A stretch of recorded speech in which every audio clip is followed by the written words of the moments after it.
Sometimes you just really wonder what doesn't Disney own?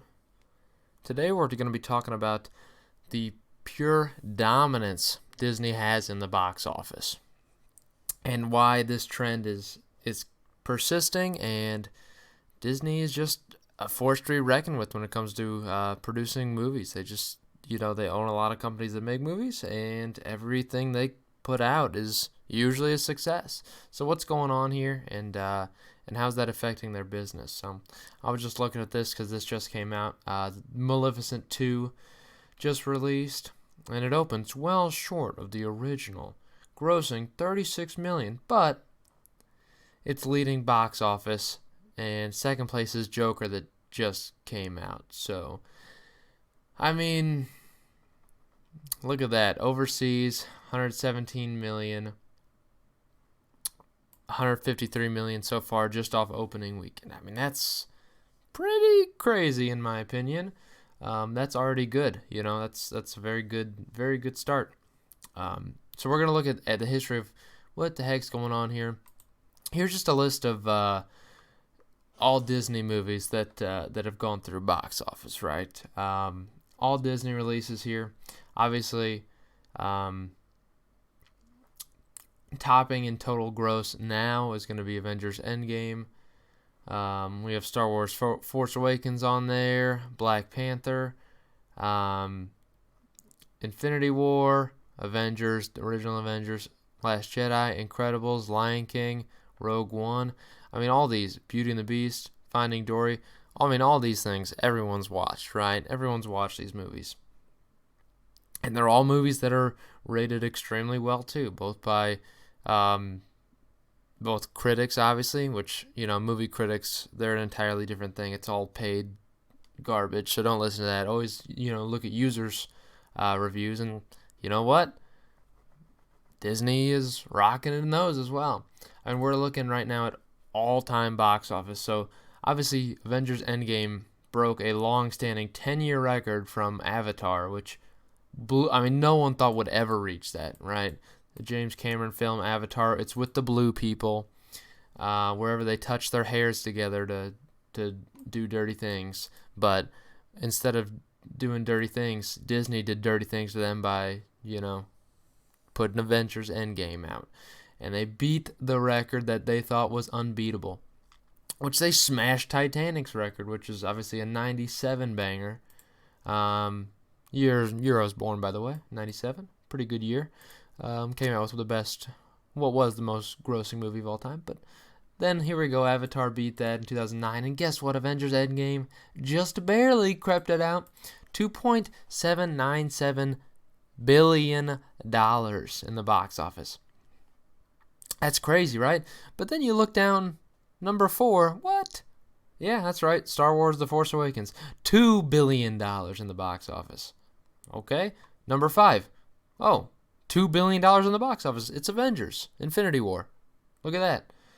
Oh, number 7, Lion King, $1.6 billion. Oh my gosh. Avengers number 8, 1.5. Number 10, another Avengers, 1.4 billion. What is going on right now? Black Panther, 1.3 billion. I mean, the list goes on. 13, Star Wars. 15, Frozen. 16, Beauty and the Beast. 17, Incredibles. 19, Iron Man. 21, Captain America. Spider-Man. What is going on here? Captain Marvel 24. You can see what's going on here. It's pretty obvious. You're dominating whenever. It should be pretty obvious. Look at the top 10 here. 1, 2, 3, right? 4, 5, 6. 6 of the top 10. You own 6 of the top 10. If you had the 11th there, you own 7 of the top 11. That's what I would call domination. Absolute domination. And these are, all films usually within the past 10 years that they've been doing this. They're making so much money off this box office. It's crazy. And if we're looking historically, this is, Marvel wasn't obviously always owned by Disney, but Disney bought Marvel in 2009 for $4 billion, right? $4 billion. And that's it. $4 billion when Avengers alone, Endgame alone, put up $2.79 billion, $2.8 billion. One movie alone. So this is a company that's probably, off that $4 billion investment, probably turned it into somewhere around $20 billion in revenue that they've made up over 10 years, right? And that's, total profit around $16 billion. Oh, sorry. Pretty good turnaround if you ask me. So why the crap do people watch these movies so much, right? That's a valid question. Why do people watch Disney movies so much? So 2019 has kind of been the year of remakes. I can't say that there's not an incredible amount of original content, I want to say. They're making a lot of money just off remakes. Obviously, Maleficent coming out, The Lion King, pure remake. And these movies are successful, right? Very successful. I mean, they brought back Incredibles 2 after no Incredibles movies for 10 plus years. And guess what? Incredibles 2 comes out. You got that right. Hey, I mean, I get it's remakes. Dumbo. I mean, there's so many Disney remakes, I don't know what to do with my life. But I think there's remakes in general with a lot of different companies, A lot of people are really trying to drive that nostalgia of people that watch these movies when they were children that want to watch it again. And heck, it got to me. I had to watch Lion King. I wanted to see these wonderful CG animals. I wanted to see CG Simba. I did. I had to see Mufasa. I can't spoil it, sorry. Can't spoil it. People might not have seen it, the newer generation. Because when I went to the movies, it was parents that had seen the movies bringing their kids in. I mean, that's kind of what this whole thing is about. It's introducing your children to what you grew up with. And it's honestly a very effective strategy. Nostalgia can play a big part in a lot of people's lives. If they see this movie come out, and a lot of it's such a transformation. Just the impact that the quality of films that can be made now is just astoundingly different from when they were stuck on, this 2D animation, which was mostly hand-drawn, and now through CG graphics we can make animals that look realistic, that look incredibly good. Fake light sources. I mean, most movies now are, completely fake. You look at a movie like The Incredible Spider-Man. What's that? Is that what it's called? I don't remember what it was called. Super Spider-Man? It was one of those things. I mean, when he was in the costume, it was 100% CG. There was no real part of it. And guess what? I mean, it looked pretty good.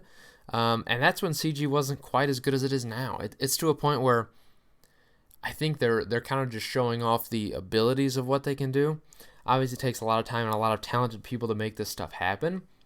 And that's why the cost of making these films goes up. But if that's the case, and they're still making plenty of money on it, it's perfectly fine. And you see that with a lot of companies. They're really trying to go off this, make these, and movies with animals, try to make them look cute, because guess what? People love that. I know I wanted to see it just because of the cuteness. You show me a trailer with a little baby Simba looking all fuzzy and great, I'm going to watch that movie. And I did. They did it. And then on the other side of it, the special effects in Star Wars films or Avengers films is just so good that it attracts people to it. Watching Star Wars back when I was a kid, looking back retrospectively, awful graphics. The thing is that these special effects were very bad, but at the time they looked extraordinary. But now things look so much better. It's just so much more incentive to watch it because you can see how crazy talented some of these people are and how extremely talented some of the software people have created is. We've created technology that can make anything look realistic now. It's quite crazy, and that's kind of where Disney's found their hits. Just extremely well crafted movies. Even these remakes, just extremely well crafted. They adjust what they need to do. Casting's wonderful. They have great cast of characters, and they're set for continued success. So if we're looking So the rest of the year too, which Frozen was on the top 15 of movies, right? And Frozen 2 is coming out this year in November. And we also have Star Wars Episode 9 coming out in December. So this is, again, Star Wars always grosses highly. This is coming off of, I think Solo was the last Star Wars that came out. Very iffy results in the box office, I want to say, but overall pretty decent movie, and I think it got a lot of people excited for this new Star Wars, which should be a lot pretty good. I mean, a lot of people weren't super happy, I guess I would say, with The Force Awakens. Then The Last Jedi came out, and now Episode 9 here. We'll see how it does, but overall, even, I mean, through the year so far, there's been so many hits. I mean, Aladdin's in there. There's been so many hits. And guess what? They're going to come out with 2 more hits this year, too. And if we're looking, so 9 months ending, so just off this fiscal year as is, this is ending third quarter here results. Through this year alone, these first 3 quarters, they've passed $7.8 billion through the box office, right? And that's through 3 quarters, and they're obviously, with these movies coming out, they're well on track, and this is as of June, so they're well on track, and they will absolutely surpass around $11 billion, probably $12 billion, potentially. I'm going to say $11 billion to be fair. $11 billion in the box office. I think Frozen's going to be a huge hit, honestly. I think a lot of people are going to go see Frozen. A lot of people are going to take their kids to go see Frozen, which means they need to get tickets. That's my perspective on it. So, again, just recapping. I mean, Disney's box office presence is insane, and there's no denying that. And I think it's going to be a continued success in the future as they keep remaking these nostalgic movies that people want to see. They're still going to continue to find success. What's going to stop Disney at this point? It's hard to say. There are no companies pumping out movies as quickly as Disney is, as many as Disney is. It's just not happening, and Disney just has a major competitive advantage when it comes to the box office, and they're going to continue to have that for quite a while. So we'll see if things shift in the future, if they run out of original ideas. Obviously, they're going to be restarting a new Avengers trilogy coming up probably 2 years from now. We'll see. I mean, they're pumping out, they just restarted the universe technically. I mean, they're pumping out 3-4 Marvel movies alone in a year.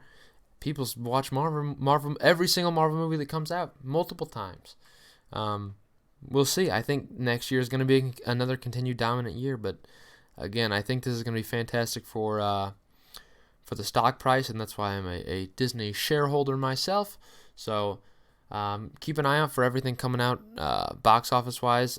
It's just only part of their business, so just wanted to spotlight specifically this part of it, but hope you enjoyed.